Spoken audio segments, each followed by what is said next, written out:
My wife found out I cheated and didn't scream. She looked at me and asked if it was worth our family. That question still follows me. My wife didn't scream when she found out I'd cheated on her. She set down a mug of coffee, wiped a crumb off the table, looked me in the eye and said very calmly, "Is she worth losing your family over?" That was the moment I realized I wasn't the main character in my own disaster. If you walked past our house that morning, you'd never guess a marriage was cracking open inside. The grass was trimmed, the flag out front barely moving in the breeze, minivan in the driveway with the faded soccer sticker on the back. It was the kind of place people point at and say, they've got it figured out. 10 years together, 2 kids, mortgage, shared calendar, group texts with other parents about snacks and carpools. We were that couple who hosted barbecues in the summer and handed out hot chocolate in December. I thought the house meant we were solid. Turns out drywall hides a lot. She found out on a Tuesday. I remember because Tuesdays were the boring days. No piano lessons, no games, just school, work, dinner, bedtime. The kind of day that should pass without leaving a mark. I came home late. Not crazy late, just traffic was bad. Sorry, late. The kind of excuse I'd been using too much. The kids were already in their pajamas, some animated movie humming in the living room. My son called out, "Dad," and my daughter ran over in those fuzzy socks that always slide on the hardwood. Everything looked normal. My wife was at the kitchen table with her laptop open, but she wasn't typing. She was just sitting there, hands wrapped around a mug that had long since stopped steaming.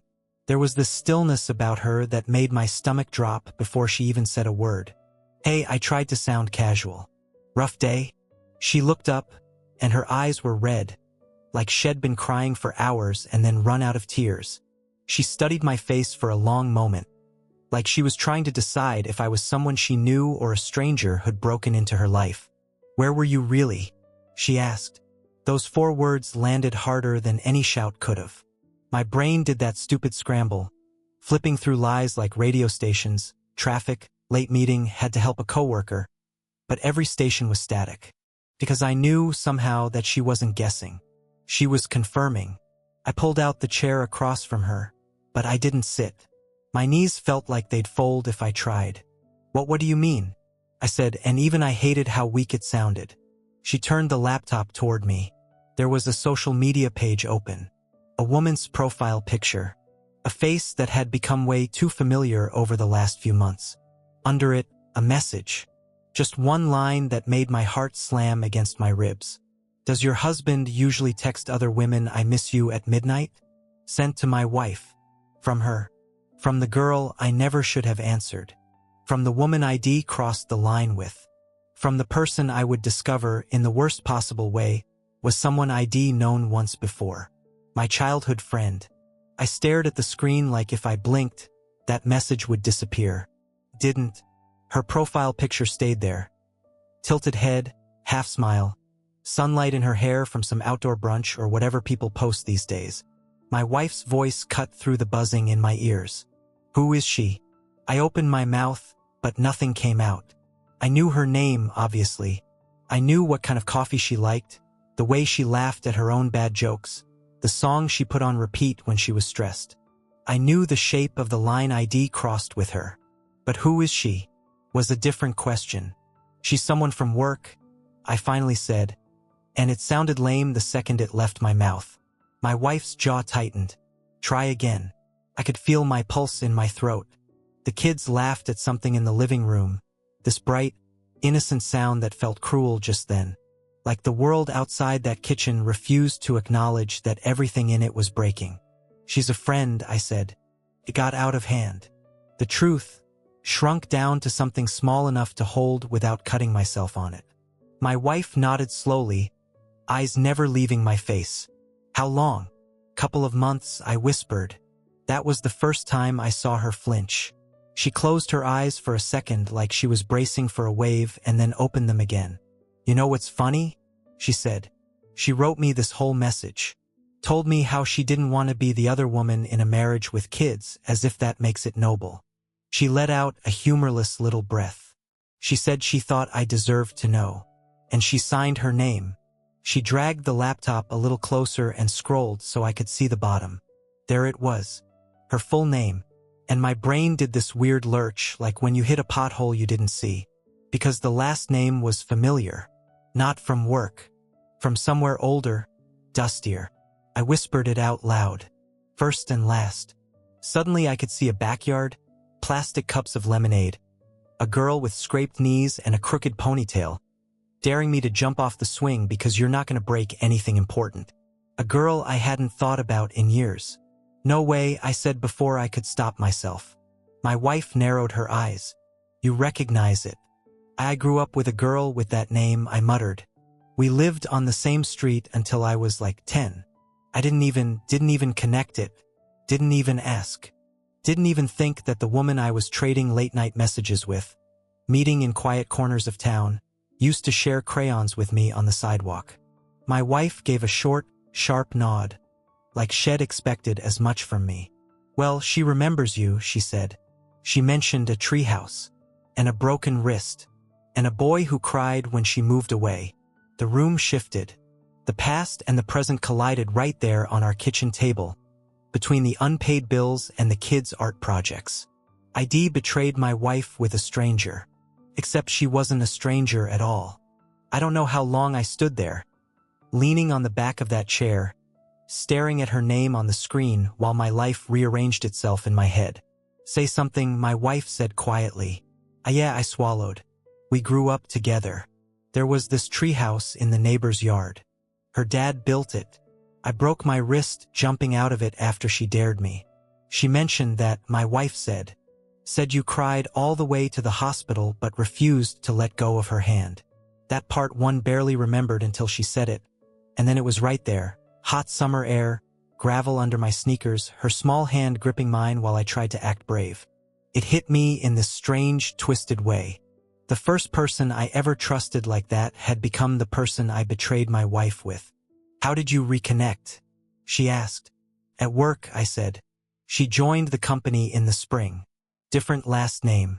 We just talked. In meetings, in the break room. I didn't realize who she was at first. My wife raised an eyebrow. But she realized who you were. I thought back. The second week Shed started. We'd been stuck waiting for a conference room to open up, leaning against the wall. You from around here? Shed asked. Yeah, ID said. Grew up on the south side, near Oak Ridge. Shed gone very still for a moment, then smiled, this soft, almost nostalgic smile.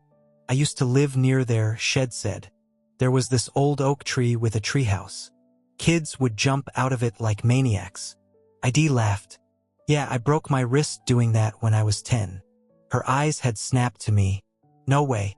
We'd put the pieces together from there. Same street. Same neighbors. Same summer memories. I remember feeling this rush, like ID stumbled onto a hidden door in my own past. Life hadn't felt magical in a long time, and suddenly there was this connection that reached all the way back to scraped knees and popsicles on the curb.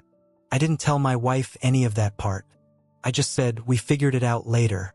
She was watching me like she could see the parts one wasn't saying. So you found your childhood friend again, she said. And instead of bringing her home for dinner one night, instead of saying, hey, this is someone who knew me when I was a kid, you decided to what? Keep her for yourself? I felt that like a punch. It didn't start like that, I said, which I know sounds like every glitch in the book. We just talked. About work. About growing up. She asked about the kids, I asked about her life. Felt easy. Familiar. When did it stop being just talking? My wife asked. I looked down at the table. There was a smear of peanut butter from the kids' lunch near my hand. It felt like evidence of the life I was supposed to be protecting. I don't know exactly, I said. One night we were both staying late. We started texting after we left, joking about how we spent more time in the office than at home. One message turned into a lot. I liked that she remembered things about me from before I was anyone's husband, anyone's dad. Before bills and bedtimes and leaky faucets. So you liked feeling 16 again, my wife said flatly. Yeah, I admitted. Yeah, I did. There was a long silence. The kids' movie credits were rolling now, some upbeat song drifting down the hallway. our life humming along on schedule, while everything else came apart. My wife finally spoke, her voice softer but somehow heavier. "You know, my mom never dated after my dad left," she said, out of nowhere. "I was 6. He just disappeared into another town with another woman. My mom used to say, 'A man can burn your whole house down with one match he swears he didn't mean to light.'" She looked up at me. "Is this your match? Or were you planning on building a whole new life with her?" The awful thing was, I didn't have a clean answer. I hadn't been planning anything, not in a concrete way. I'd just been drifting there, letting myself enjoy the texts, the secret coffee breaks, the way she laughed at things my wife was too tired to find funny anymore. At some point, drifting becomes a direction, whether you admit it or not. "I wasn't trying to leave you," I said. "I swear. I was stupid and selfish and I liked the attention, but I never planned to walk out on you and the kids." She studied me, eyes shining but dry now. "You know what scares me most?" she asked. "Not that you did this. People do ugly things. What scares me is how easily you could live in 2 worlds at once. Family man at home, teenager in love with nostalgia at work." "I wasn't in love," I said quickly. She tilted her head. "Then why does it hurt so much to say her name?" And right then, I realized she wasn't just asking if I'd broken our vows. She was trying to figure out if I'd broken us beyond repair. I slept on the couch that night. Not because she told me to. She didn't actually tell me much of anything after that last question. She just stood up, walked past me, and went to tuck the kids in like it was any other Tuesday night. I heard her reading our daughter a story in that soft voice she uses when she's half tired, half on autopilot. I heard our son asking if I was going to come say goodnight. I couldn't make my legs move. Eventually I did. I stood in the doorway of their room, watched her kiss them each on the forehead. The lamp cast this warm little circle of light over their beds, their messy hair, the stuffed animals lined up like a tiny army. My son grinned at me. "Daddy, you missed the funny part," he said. "Yeah, bud," I replied. My voice sounded hoarse. "I know." She slipped past me in the hallway without touching me. That hurt more than if she'd shoved me. Downstairs, the house felt unfamiliar. Same furniture, same photos on the wall, but everything looked staged, like I was walking through a model home where nothing belonged to me.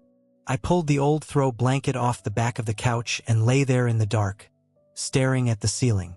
That's when it really hit me. I had taken something solid and turned it into a question mark. At some point I must have dozed off, because I woke up around 3 a.m.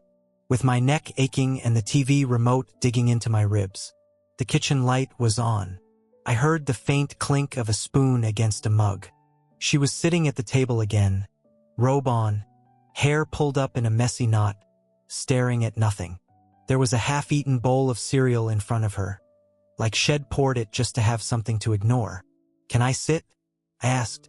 She shrugged, eyes still fixed on some invisible point. I sat down across from her, just like earlier, except now the house was quiet enough that I could hear the hum of the fridge and the ticking clock over the pantry door. It was our kitchen, but I felt like a guest. "I ended it," I said softly, "with her. Today. Before all of this. I told her it had to stop." She let out a short breath that might have been a laugh, might have been a scoff. "Congratulations," she said. "You broke something and then decided to stop breaking it." "I know that doesn't fix anything," I said quickly. I don't want you thinking I only feel bad because you caught me." She finally looked at me, really looked. "How long have you been feeling bad?" she asked. I thought back to the first time I'd lied about staying late. The first time I'd deleted a text. The first time I'd caught my own reflection in a window while I was smiling at my phone and thought, if she saw you like this, she'd be crushed. "Too long," I admitted. She nodded slowly, like she'd expected that answer too. Then she did something that surprised me. She pushed her cereal aside, folded her arms on the table, and rested her forehead on them for a moment, like she just needed to be held up by something that wasn't me. "When my dad left," she said, voice muffled, "my mom didn't let me talk about him. Not really. It was like he died, except nobody brought casseroles." She lifted her head, eyes tired but clear. "I remember lying in bed at night," she continued, and listening to my mom cry in the kitchen. And I remember thinking if she had someone, maybe she wouldn't sound like that. But she was too proud. Every time someone suggested she try dating again, she'd say, "I'm not begging any man to stay." She looked right at me. "I swore I'd never be like her," she said.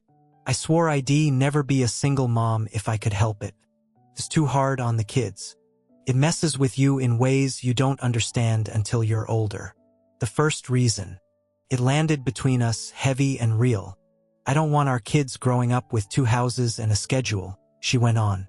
"I don't want them packing bags every Friday, learning how to split holidays like they're dividing up toys. I don't want them wondering, was I not enough to keep Dad here?" I swallowed hard.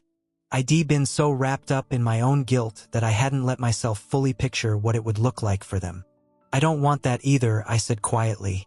"But," she added, and her voice sharpened just a little, "I also don't want to stay married just to avoid being alone." I watched my mom do that in a different way, married to her anger, to her pride. And you know what my grandmother used to tell her? She gave a small, sad smile. She'd say, "Pride will not warm you on a cold night." I'd heard that line before. She'd mentioned it once, years ago, laughing about how her grandma always had a saying ready for everything. But now it hit different, like it was aimed at both of us. "What did that mean to you?" I asked. She fiddled with the spoon, turning it in slow circles. "It means," she said, choosing her words, "that being right doesn't always make your life better. That you can stand on principle and still end up shivering and alone."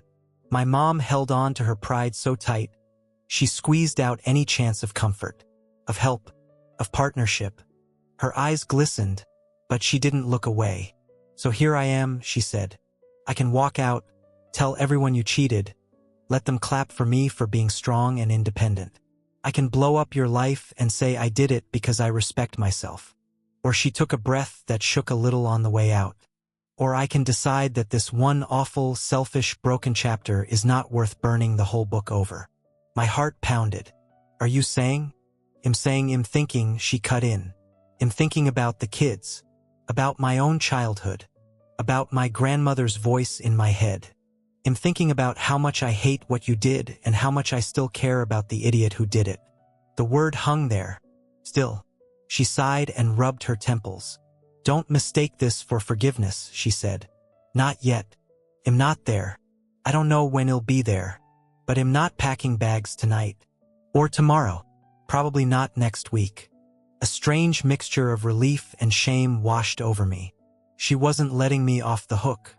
She was choosing to stand in the fire with me a little longer, and that almost hurt worse than if she'd walked away. "What do you want me to do?" I asked. "For now," she said. "Sleep on the couch. Call a therapist. Tell her." She jerked her chin at the laptop. "That you will not be speaking to her again at all ever. And then you're going to show up. For me, for the kids. Not with flowers or big speeches. With dishes, with laundry, with honesty." She paused, studying me like she was memorizing this version of my face. The scared, humbled one. "And you're going to live with the fact," she added softly, "that I am choosing not to blow up your life today, even though a part of me really wants to. You're going to remember that choice every time it gets hard, every time you're tempted to feel sorry for yourself." I nodded because she was right. About all of it. She stood up, picked up her bowl, and rinsed it in the sink. "I don't want to be my mother," she said without turning around. "I don't want to be alone with my pride. But I also refuse to be a doormat. So if I stay, it's not because I'm weak. It's because I'm making a choice. And you're going to have to make yours every single day." She turned off the kitchen light and started toward the stairs. Halfway up, she stopped and looked back at me, a shadow on the staircase. "Tomorrow," she said, "we tell the truth. To the therapist. To ourselves. And maybe one day we figure out how to tell a version of it to the kids that doesn't destroy them." Then she went upstairs, leaving me alone in the dark with the clock ticking and the weight of what she hadn't done. She hadn't left. And somehow, that responsibility felt heavier than any threat of divorce ever could. We didn't fix our marriage in one big moment. We just kept waking up and deciding not to leave. There was no grand scene where she cried and said, I forgive you, and everything reset. What we had instead were a lot of small, heavy Tuesdays. We started therapy that week. Soft gray couch, fake plants, and a woman with a calm voice who asked, "Why are you here? And don't say because he cheated. Why are you in this room together and not in a lawyer's office?" My wife went first. "I'm here because I don't want my kids growing up like I did. 2 houses, bags every weekend. A mom pretending she's fine. I don't want that for them." "And for you?" the therapist asked. "Not as a mother, as a person." My wife swallowed. "Because my grandmother used to say, 'Pride will not warm you on a cold night.' I hear her every time I picture myself alone, telling everyone I'm better off. I don't want to choose pride over even a small chance at healing." Then it was my turn. "I'm here because she's giving me a chance I probably don't deserve," I said. "Because I broke something, and for the first time in a long time, I'm willing to do the work instead of hiding. And because I love my kids, and I love her, even if it hasn't looked like it." The therapist nodded. "Then we're not here to decide if the marriage is over. We're here to decide what kind of marriage you're willing to build from the wreckage." The first months were brutal. I gave my wife my phone passcode, email, everything. She checked sometimes, sometimes not. Both hurt. I blocked my childhood friend that night. Her last message, "I didn't mean to ruin your life," stayed unanswered. My world had to get smaller. Wife, kids, work, therapy, sleep. Trust didn't come back in a straight line. One late return, one buzzing phone, and the air went tight. Our son would glance between us like he could feel something he couldn't name. One night my wife whispered, "Someday we'll have to tell them something." We sat in the dark, not knowing how you explain a broken heart to a child. Still, little by little, life stitched itself together. Pancakes on Saturdays. Syrup in the kids' hair. Her laugh coming back in small pieces. A movie night where our hands brushed in the popcorn bowl and stayed there. Months later, we were folding laundry when she said, very simply, "I forgive you. I'm still angry sometimes," she added. "I still get scared. But I don't want to carry this like a weapon anymore. I'm choosing to forgive, for me, for the kids, for the version of us that might still exist if we both keep showing up." "Why?" I asked. "Because I meant it," she said. "I don't want to be a single mother if I can help it. I don't want our kids splitting holidays. And because my grandmother was right, pride won't keep you warm. People do. Imperfect, stubborn people who choose each other anyway. Somewhere under all your mistakes, there's still the man I married. I see him when you help with homework, when you get up for nightmares, when you apologize without defending yourself. I'm choosing that man. Are you? Nobody tells you forgiveness isn't a finish line. It's a job offer. Now, when my pride whispers that Eve apologized enough, I hear her grandmother's voice. Pride will not warm you on a cold night. Some nights are still cold. But when the kids climb into our bed during a storm and we lie there, 2 flawed adults shoulder to shoulder between them in the dark, I know this. I broke something precious. She chose not to break everything else with it. This isn't a second chance I earned. It's a second chance I try to live up to, one ordinary, imperfect day at a time.